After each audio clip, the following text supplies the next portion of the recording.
The morning sun streamed through the dusty windows of Blue Hill Diner, casting long shadows across the worn linoleum floor. It was just after the breakfast rush, that quiet lull before lunch when only a handful of customers remained. The small bell above the door jingled as an older man stepped inside, pausing for a moment to scan the nearly empty restaurant before sliding into a booth by the window. He looked to be in his 60s with a thick gray beard and deep creases around his eyes that spoke of both laughter and hardship. His clothes were clean but simple: faded jeans, a flannel shirt, and a weathered brown jacket that had seen better days.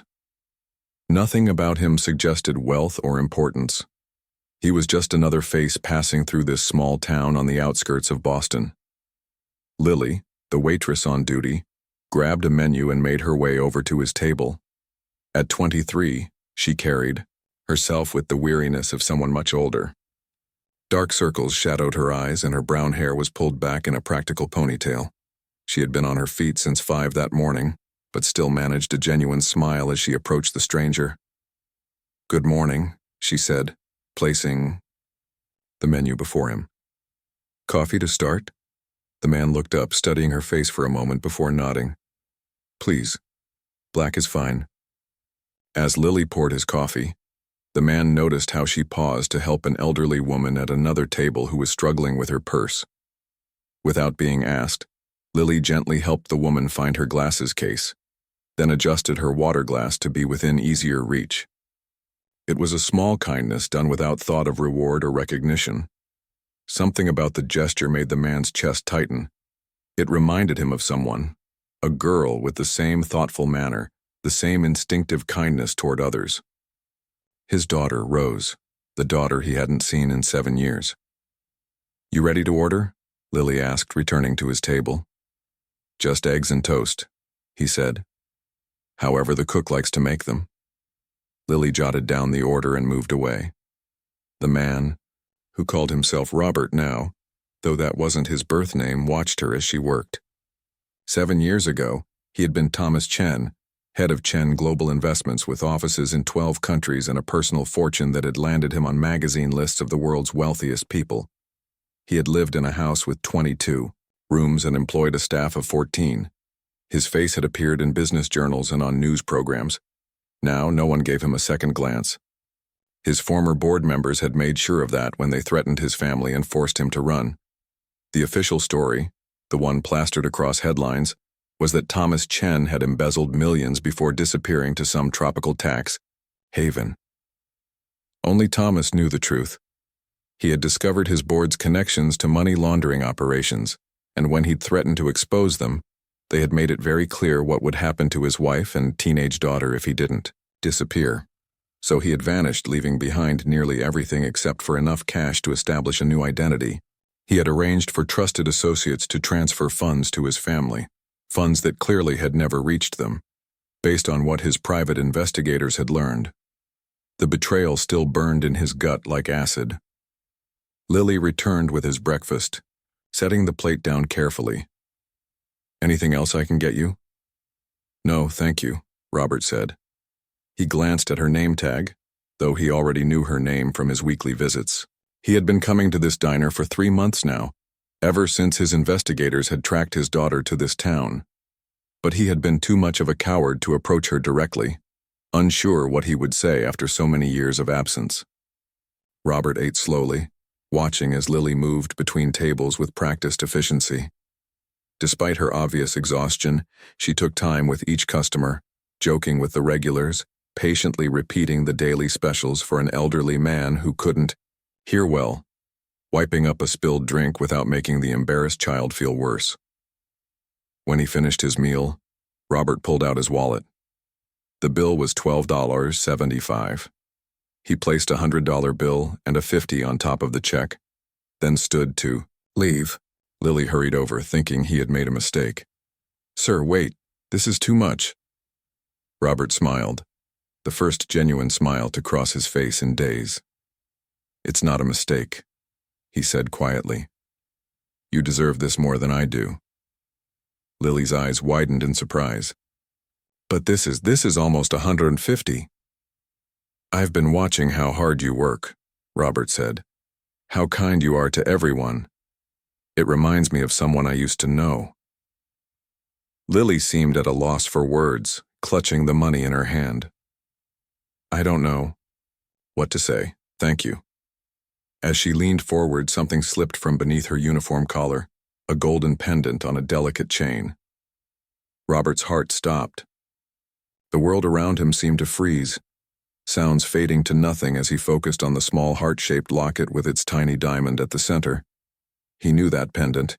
He had designed it himself, working with a jeweler for weeks to get every detail perfect. It was one of a kind, created as a 16th birthday gift for his daughter before everything fell apart. "That's a beautiful necklace," he managed to say, his voice suddenly hoarse.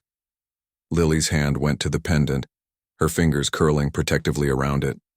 "Oh, thank you. It's very special to me. It was a gift from my father before he left." Robert felt the floor tilt beneath him. The diner suddenly seemed too bright, too loud. Lily, not Lily, but Rose, continued talking, unaware that her words were shattering the man before her. "I never take it off," she said, a shadow crossing her face. "It's all I have left of him." Robert gripped the edge of the table to steady himself. 7 years. 7 long years of hiding, of watching from a distance, of wondering if his sacrifice had been worth it. And now, by pure chance, or perhaps something more, he had found her. Not as the successful, carefree young woman he had imagined, but as a waitress working long hours in a roadside diner, wearing his last gift like a talisman. "Are you okay?" Lily asked, noticing his sudden paleness. "You don't look well." "I'm fine," Robert said, though nothing was fine. Nothing had been fine for 7 years. Just remembered something, that's all. He turned to leave, his mind racing. It was her. It had to be. But why was she calling herself Lily? Why was she working here instead of finishing college with the money he had left behind? What had happened to his wife, to their home, to everything he had built for them? As the door closed behind him, Robert paused in the parking lot, looking back at the diner where his daughter, his Rose, continued her shift, unaware that the stranger who had just left her a large tip was the father she believed had abandoned her. He would come back tomorrow, and the day after. And he would find a way to learn what had happened in the years he had been gone, and maybe, just maybe, find a way to make things right. For 5 days straight, Robert returned to the Blue Hill Diner. Sometimes he came for breakfast, other times for lunch, sitting at different tables but always watching Lily from a distance. Each visit brought a mixture of joy and pain. Joy at seeing his daughter alive and well, pain at the visible hardship in her life. The pendant never left her neck, appearing whenever she leaned forward or reached across a table, a golden reminder of what he had lost. Robert rented a small room at the Oak Tree Motel down the street, a place so forgettable that no one would think to look for him there. Each evening, he spread his notes across the worn bedspread, trying to piece together what had happened to his family after he disappeared. His investigators had provided basic information. His wife had sold their home 3 years after he vanished. His daughter had dropped out of college in her 2nd year. But the details remained cloudy. How had they lost everything? Where was his wife now? Why was his daughter working in this small-town diner instead of living off the trust fund he had established? On the 6th day, Robert arrived at the diner just as the afternoon rain began to fall. The place was nearly empty, with only an elderly couple sharing pie in the corner booth. Lily was wiping down tables, her movements slower than usual. When she looked up and saw him, a flicker of recognition crossed her face. "Back again?" she asked, approaching his table. "You must really like our eggs." Robert smiled. "The food is good, but it's the service that keeps me coming back." A light blush touched Lily's cheeks. "Well, thank you. The usual today?" As she turned to put in his order, Robert noticed a slight limp in her walk. When she returned with his coffee, he couldn't help asking, "Are you all right? You seem to be in pain." Lily's hand went to her lower back. "Just tired. Double shifts all week." She hesitated, then added, "My roommate moved out suddenly, and I'm trying to make enough for both our shares of rent until I find someone new." The information fell like a stone in Robert's stomach. His daughter was struggling for basic survival while he had been hiding, believing his arrangements would keep her comfortable. The anger that had been building for days, anger at his former board members, at the associates who had betrayed him, at himself for failing to protect his family, threatened to overflow. "You should rest," he said, keeping his voice steady with effort. "Working yourself sick won't help anyone." Lily gave a small, tired laugh. "Rest is a luxury I can't afford right now, but thanks for the concern." Throughout his meal, Robert watched her interact with the few customers who came in. She knew most of them by name, asked about their families, remembered their usual orders. Her life here had substance, connections. She might be struggling, but she wasn't broken. When the elderly couple left, Lily sat down for a moment at the counter, rubbing her neck. The pendant slipped out once more, catching the light. Robert couldn't take his eyes off it. That pendant was his proof, the undeniable connection between them. He approached the counter slowly, coffee cup in hand. "Would you mind if I asked about your necklace? It's quite unique." Lily's hand went instinctively to the pendant, her fingers closing around it protectively. "Oh, this." For a moment he thought she would refuse to discuss it. Then her face softened. "It was a gift from my father, a long time ago." "It looks special," Robert said, careful to keep his tone casual, despite the hammering of his heart. "It is," she said, opening her palm to reveal the heart-shaped locket with its small diamond. "He had it made for my 16th birthday. It's one of a kind, or so he told me." "May I?" Robert gestured toward it, fighting to keep his hand from trembling. After a moment's hesitation, Lily unclasped the chain and handed it to him. The familiar weight of the pendant in his palm nearly undid him. He turned it over, knowing what he would find, a tiny inscription on the back. "To my Rose, forever in my heart." "Rose," he whispered before he could stop himself. Lily stiffened. "How did you know that name?" Robert realized his mistake immediately. "It's written here," he said, pointing to the inscription. "To my Rose." She was watching him now, really, watching him, a crease between her brows. "My real name is Rose," she said slowly.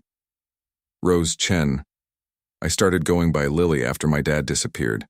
My mom thought it would be safer." Safer.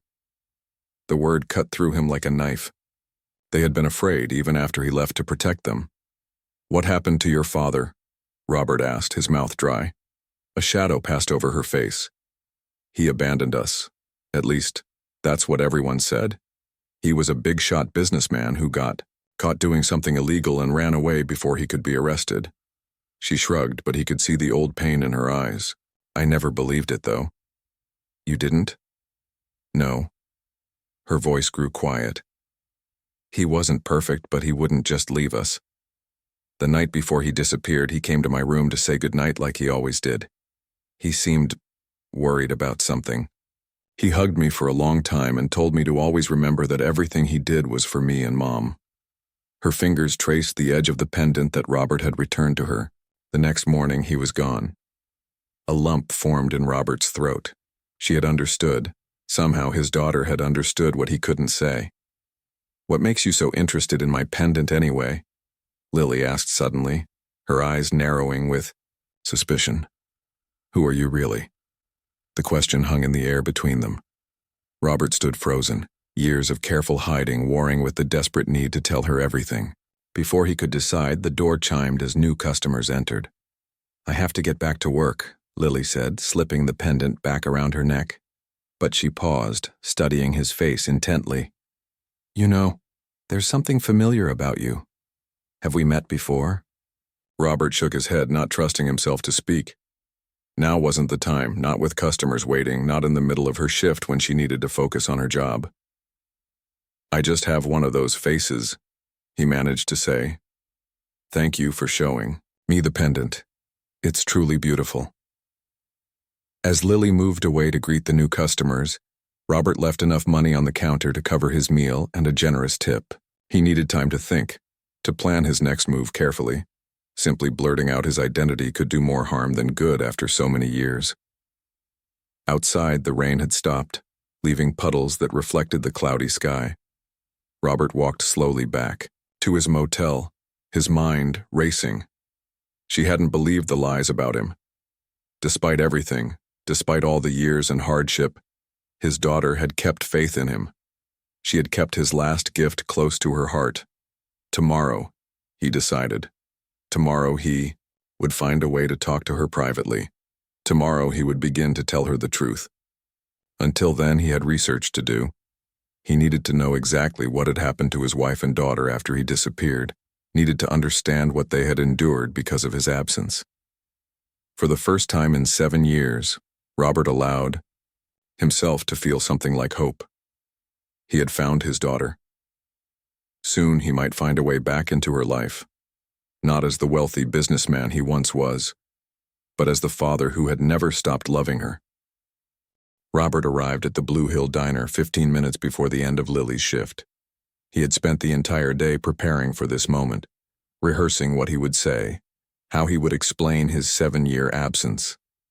His hands shook slightly as he entered, clutching a worn leather folder containing the few pieces of evidence he carried with him. Photographs, documents, proof of the threats that had driven him away. The diner was quiet, with only a couple of truckers finishing late meals. Lily looked up when the bell above the door jingled, and Robert could see the recognition in her eyes, followed by something else, curiosity perhaps, or suspicion. She had been thinking about him, about their conversation yesterday. "You're back," she said, approaching his usual table. There was caution in her voice now. "I was hoping we could talk," Robert said quietly. "After your shift, if possible." Lily hesitated, her fingers absently touching the pendant at her neck. "I don't usually hang around to chat with customers." "Please," Robert said. "It's important. About your father." Her eyes widened slightly. "What about my father? How would you know anything about him?" 15 minutes, he said. "That's all." I asked. "Then if you want me to leave you alone, I will." She studied his face for a long moment, then nodded. "Fine. 15 minutes. I'll meet you at the park across the street. It's well lit, and there are always people around." Robert understood her caution. A young woman meeting a stranger at night had every reason to be careful. "The park is perfect, thank you." He ordered coffee to have a reason to stay, watching as Lily finished her shift tasks. She spoke briefly to the night manager, pointing in Robert's direction, making sure someone knew where she was going. Smart girl. The spring night was cool but pleasant as Robert crossed to the small park. A few teenagers were skateboarding under the lights near the fountain, and an older couple walked their dog along the paved path. Robert chose a bench in plain view of the street and waited. Lily appeared a few minutes later, having changed from her waitress uniform into jeans and a light sweater. She had left her hair down, and the resemblance to her mother to his wife was so strong that Robert had to catch his breath. "Your 15 minutes starts now," she said, sitting at the far end of the bench. Robert opened the leather folder and removed a photograph, handing it to her without speaking.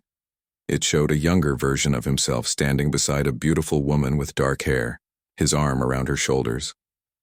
Between them stood a teenage girl holding up a golden heart-shaped pendant, her face bright with joy. Lily's hands trembled as she took the photo. "Where did you get this?" she whispered. "This was the day he gave me the pendant. My 16th birthday." "June 12th, Robert said softly. "We had chocolate cake with raspberry filling because you said the combination reminded you of the summers we spent at Lake George when you were little." Lily's head snapped up, her eyes wide with shock. "How could you possibly know that?" "The first dog we had was named Cooper," Robert continued, his voice growing steadier as he spoke. "He was a golden retriever who was afraid of thunderstorms. You used to let him sleep under your bed whenever it rained." "Stop it," Lily said, her voice cracking. "Just stop. Your favorite bedtime story wasn't from any book. It was one I made up about a girl named Moonbeam who could talk to stars. Every night you asked for a new adventure. Tears began to well in Lily's eyes. Who are you? Robert took a deep breath. You know who I am, Rose? She shook her head, violently. No, that's impossible. My father is gone. He disappeared.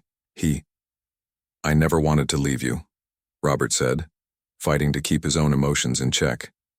They threatened to hurt you and your mother if I didn't disappear. I had discovered something at the company. Illegal activities, money laundering. When I confronted the board, they made it very clear what would happen if I went public. You expect me to believe that? Lily's voice was rising. You left us with nothing. Mom had to sell the house. I had to drop out of college. We lost everything. I left you everything, Robert insisted, pulling more documents from his folder. I transferred assets to accounts only your mother could access. I established a trust, fund in your name. I arranged for James Webb and Michael Porter to manage everything. Webb and Porter, Lily repeated, a bitter laugh escaping her. Those men told us you had stolen company money and fled the country. They said we were lucky they didn't press charges against Mom as an accomplice. They gave us 30 days to vacate the house. Her eyes flashed with anger. They said you had signed everything over to them before you left. The betrayal hit Robert like a physical blow. His closest associates, men he had trusted with his family's future, had stolen everything. I never signed anything over to them. They forged my signature. They stole what was meant for you and your mother. Lily stood abruptly, pacing in front of the bench. Even if what you're saying is true, even if you were trying to protect us, do you have any idea what we went through? Mom worked 2 jobs. She got sick from the stress, but we couldn't afford proper treatment. She died 2 years ago, still believing you had abandoned us. Her voice broke on the last words. Robert felt as though his heart was being torn from his chest. His wife, gone. The woman he had loved for 25 years. The woman he had sacrificed everything to protect had died believing he had betrayed her. I didn't know, he whispered. I stayed away to keep you both safe. I've been living under different names, working odd jobs, gathering evidence against the board members. I truly believed that Webb and Porter would take care of you. Well, they didn't, Lily said flatly. She stood several feet away now, her arms crossed over her chest. So what now? You just walk back into my life after 7 years and expect what exactly? I don't expect anything, Robert said. I don't deserve your forgiveness. But I want you to know the truth. And I want to make things right if I can. Make things right? Lily's laugh was hollow. Mom is dead. I'm working double shifts to pay rent.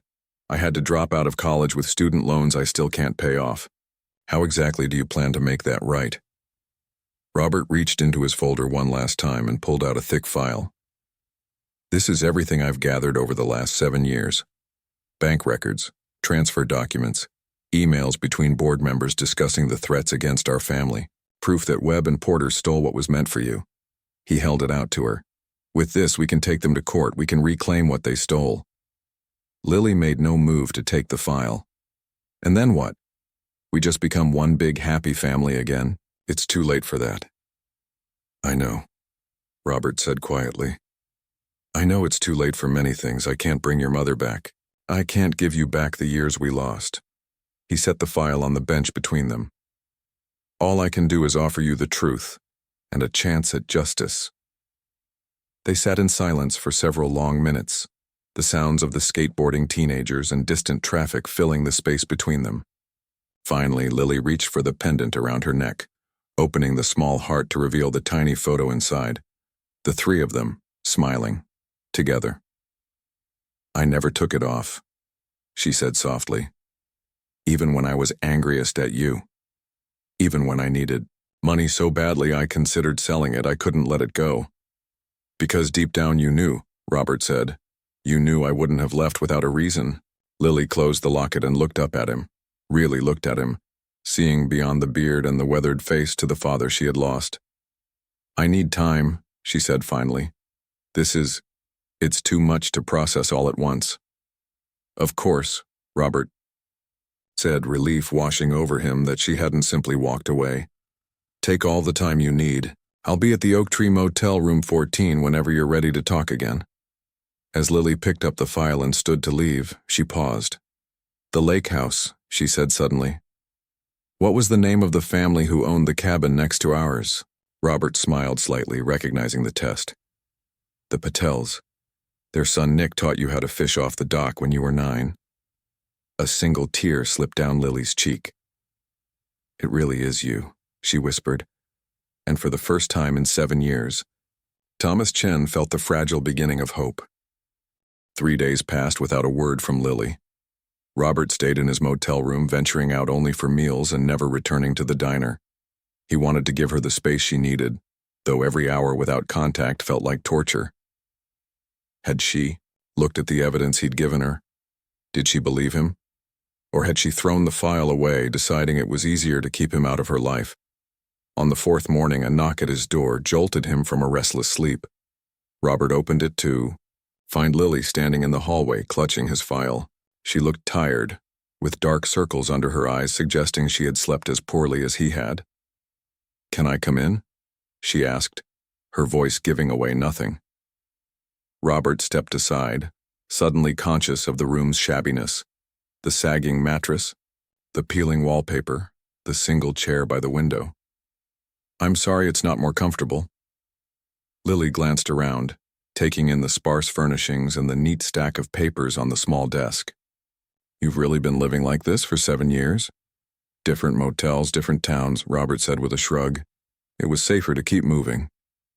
She sat on the edge of the bed, placing the file between them. "I read everything, twice." Her fingers tapped the folder. "If what's in here is true, Webb and Porter didn't just steal from us. They were part of the whole scheme from the beginning." Robert nodded. "I believe so.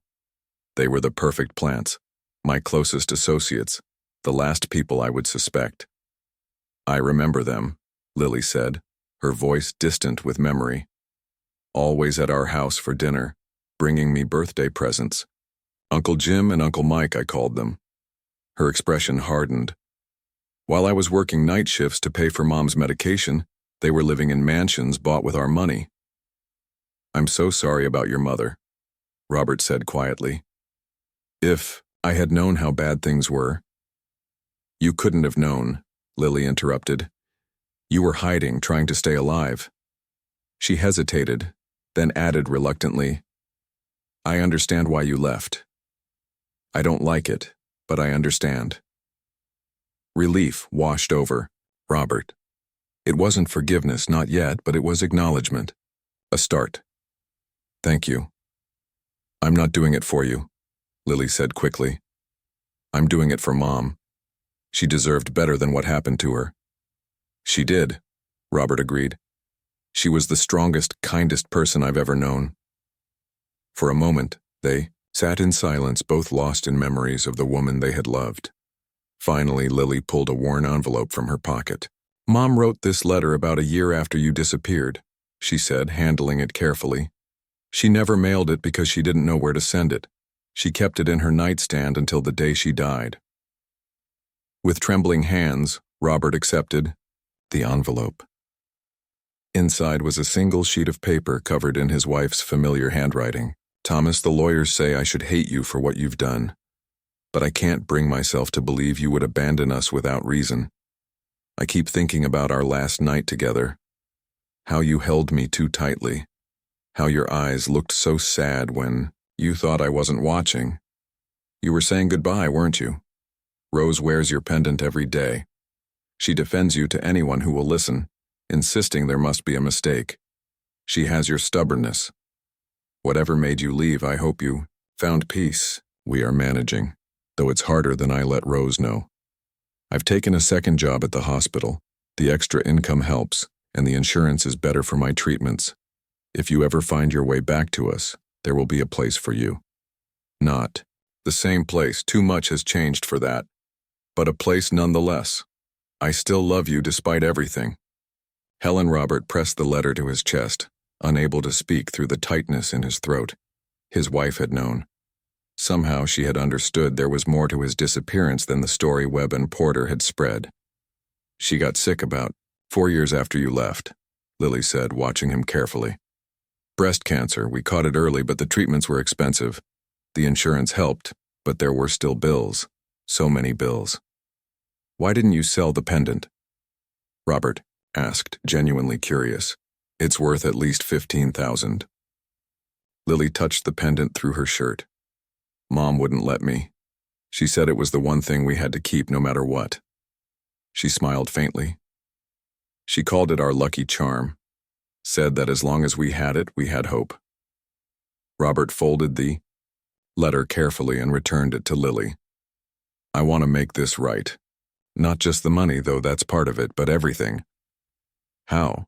Lily asked, a challenge in her voice. You're still in hiding. You can't exactly walk into a courtroom and accuse two respected businessmen of fraud. Not yet, Robert agreed. But with your help, maybe I can.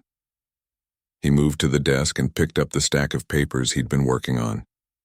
This is everything I know about where Webb and Porter have hidden the money. With your permission, I'd like to contact an old friend. Someone who wasn't connected to the company. Someone I trust completely. Another Uncle Jim? Lily asked skeptically. Robert shook his head. A lawyer named Patricia Lynn. She and your mother were college roommates. She's the only person who knows I didn't run away with stolen money. She's been helping me gather evidence discreetly for years. Lily considered this. I remember Aunt Patty. She came to Mom's funeral. She would have kept an eye on you both, as much as she could without raising suspicion, Robert said. With her help and this evidence, we have a chance to expose Webb and Porter, to reclaim what they stole. And then what? Lily asked. You come back from the dead? Thomas Chen rises from the grave to reclaim his fortune? She shook her head. They'll just deny everything. It'll be your word against theirs. Not with this evidence, Robert said, tapping the file. And not with you. Me? Lily looked startled. What can I do? You're my heir, Robert explained. You have standing to bring a case against them for mismanaging your trust. Patricia can represent you while we gather more evidence. I can stay in the background, guiding the strategy. For the first time, Lily looked intrigued rather than skeptical. So I would be the face of this fight, not you? Yes. It's safer that way, at least until we have enough evidence to clear my name completely. Lily was quiet for a long moment, considering. I need to think about this. It's not just about money. These men have connections, power. If we go after them and fail. I understand, Robert said. Take all the time you need. She stood to leave but paused at the door. I have a day off tomorrow. Maybe we could get coffee somewhere. Talk more about this plan of yours. Robert tried not to show how much those simple words meant to him. I'd like that very much. Don't think this means I've forgiven you, Lily said quickly. I'm doing this for Mom and for justice, not for you. I know, Robert said. I haven't earned your forgiveness yet, but I hope someday I might. After Lily left, Robert sat on the edge of the bed, Helen's words echoing in his mind. If you ever find your way back to us, there will be a place for you. Not the same place. Too much has changed for that, but a place nonetheless. It wasn't the happy reunion he had sometimes allowed himself to dream about during his years in hiding. The road ahead would be difficult, painful, filled with legal battles and emotional wounds that might never fully heal. But for the first time in 7 years, Robert had something more substantial than revenge to live for. He had a daughter who was willing to sit across a coffee table from him tomorrow. It wasn't much, but it was a start. 6 months later, Robert sat in the back row of a crowded courtroom wearing glasses and a suit that was slightly too large for his frame. His beard was neatly trimmed now, his hair professionally cut, but he still maintained enough changes to his appearance that former associates wouldn't immediately recognize him. In the front of the courtroom, Lily sat beside Patricia Lynn, both women dressed in crisp business attire. The past months had transformed their lives. After their coffee meeting, Lily had agreed to Patricia's legal strategy. They would file a lawsuit against Webb and Porter for mismanagement of the Chen family trust, using only the evidence that could be presented without revealing Robert was alive. Meanwhile, Patricia had quietly submitted evidence of money laundering and fraud to the district attorney's office. Today was the culmination of their efforts. The sentencing hearing after Webb and Porter had been found guilty on multiple counts of fraud, embezzlement, and tax evasion.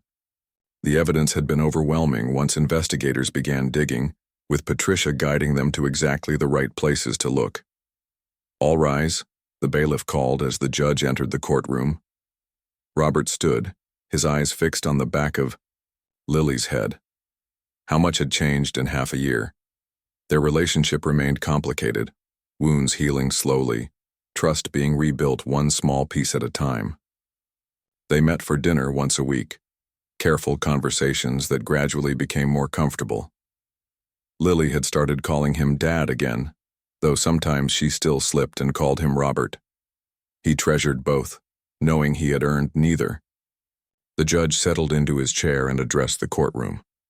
"This court has found the defendants guilty on all counts. Before I announce the sentences, I'll hear victim impact statements." He nodded toward Patricia. "Counsel, is your client prepared to speak?" Patricia stood. "Yes, Your Honor. Rose Chen would like to address the court." Lily approached the podium, her posture straight, her voice steady. "Thank you, Your Honor. 6 years ago, my father disappeared. James Webb and Michael Porter, men who were like uncles to me, told my mother and me that he had stolen money and fled the country. They offered to help us manage what little remained of our assets."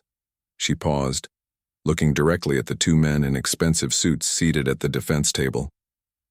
"They systematically stole everything my father had built. They forced us to sell our home. They emptied accounts meant for my education. When my mother got sick, we couldn't afford proper treatment because the health insurance my father had arranged was, unfortunately, no longer valid. My mother died believing my father had abandoned us, while these men lived in luxury with money, stolen from our family." Webb shifted uncomfortably in his seat. Porter stared straight ahead, his face expressionless. "I had to drop out of college. I worked double shifts as a waitress, trying to pay off medical bills and keep a roof over my head. Meanwhile, these men took vacations on private islands and bought vacation homes with my father's money." Lily's voice remained calm, but Robert could hear the undertone of steel in it. The worst part wasn't the money, it was the betrayal. These men were family friends. They came to my birthday parties. They hugged my mother at social events, all while planning to destroy us. The courtroom was silent, every eye on the young woman whose quiet dignity only emphasized the enormity of what had been done to her family. "My father didn't abandon us," Lily continued. "He was threatened by corrupt board members when he discovered their illegal activities, the same activities Mr. Webb and Mr. Porter were deeply involved in. He left to protect us, making arrangements he thought would keep us safe and comfortable. He trusted the wrong people." She took a deep breath. "I'm asking for the maximum sentence, Your Honor, not out of vengeance, but because no one should have to experience what my mother and I went through." As Lily returned to her seat, Robert blinked back tears. His daughter had become a remarkable woman, stronger than he could have imagined, with her mother's grace and his own determination. The judge's sentence was exactly what they had hoped, for 12 years for each man, plus full restitution of all stolen funds. As the courtroom began to empty, Robert slipped out a side door, waiting in the agreed-upon spot, a small garden area behind the courthouse. 20 minutes later, Lily and Patricia joined him there. "We did it," Patricia said, giving Robert a quick hug. "The DA is ready to talk about clearing your name completely. With Webb and Porter's conviction, plus the evidence we've gathered, it's just a matter of time." "How do you feel?" Robert asked Lily, searching her face. "Tired," she admitted. "Relieved. A little empty, to be honest. This has been our focus for so long." Robert nodded. "What happens next is up to you. If you want me to stay in the background until my name is cleared officially, I will. If you want me to go—" "No," Lily interrupted. "No more disappearing." She reached for the pendant around her neck, a gesture that had become familiar over the months. "We've lost too much time already." Patricia's phone chimed. "That's the DA. They want to meet tomorrow to discuss next steps." She squeezed Robert's shoulder. Soon, Thomas Chen will officially return from the dead. After Patricia left, father and daughter sat together on a bench in the garden, watching as afternoon shadows lengthened across the grass. "I've been thinking," Lily said after a while, "about what to do with the money." "It's yours," Robert said immediately. "All of it. I don't need—" "I was thinking we could set up a foundation," Lily continued as if he hadn't spoken, "in Mom's name, for families dealing with medical bills and housing issues after a catastrophic event, the kind of help we needed but never got." A surge of pride filled Robert's chest. "I think that's a wonderful idea. Your mother would have loved it." "And I want to finish college," Lily added. "I'm only 2 years away from my business degree." "Of course," Robert agreed. "Anything you want." Lily turned to face him, her expression serious. "What about you? What do you want now that this is almost over?" Robert considered the question. For 7 years, his only goal had been survival and gathering evidence, then finding his family, then bringing Webb and Porter to justice. He had never allowed himself to think beyond that. "I want," he began slowly, "I want to get to know my daughter, the woman she's become. I want to visit your mother's grave and tell her I'm sorry. I want to use whatever skills I have left to help this foundation you're planning." He smiled slightly. "I want a small house somewhere, nothing fancy, just a place where you might feel comfortable visiting sometimes." Lily was quiet for a moment. Then she reached out and took his hand, the first time she had initiated such contact since their reunion. "I think we can manage that." They sat together as the sun began to set, 2 people finding their way back to being family. It wasn't perfect. The pain of the past couldn't be erased by a court verdict or restored wealth. But as Lily's hand remained in his, Robert felt something he had almost forgotten: hope for the future. "I have a shift at the diner tomorrow," Lily said suddenly. "You don't need to work there anymore," Robert reminded her gently. "I know, but I want to say goodbye properly to the people there." She turned to him with a hint of a smile. "Want to come? The eggs really are pretty good." Robert squeezed her hand. "I'd like that very much." As they walked toward the parking lot, Lily absently touched the pendant at her neck, the golden heart that had brought them back together against impossible odds. "Mom was right," she said softly. "It really was our lucky charm."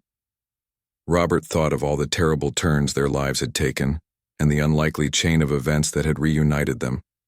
One generous tip, one glimpse of a golden pendant, one chance to make things right. "Yes," he agreed, "the luckiest charm in the world."